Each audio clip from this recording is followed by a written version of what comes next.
For the line cases, instead of doing this algorithm, which uses F moves, you should do this. So take out this block, do a sexy move, and put that back in.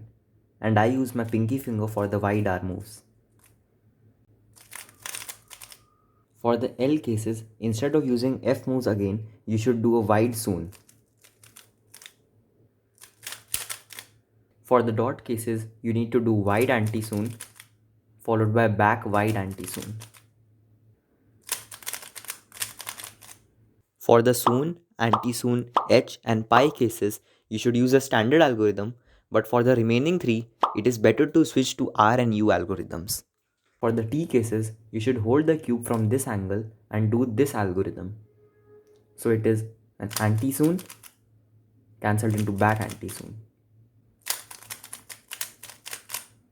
For the U cases, hold the cube again from the same angle and do the reverse of the previous algorithm. So back Sune followed by front Sune. For the L cases, you should hold the cube from this angle and do this algorithm. So take out this pair and do two sexy moves and put it back in.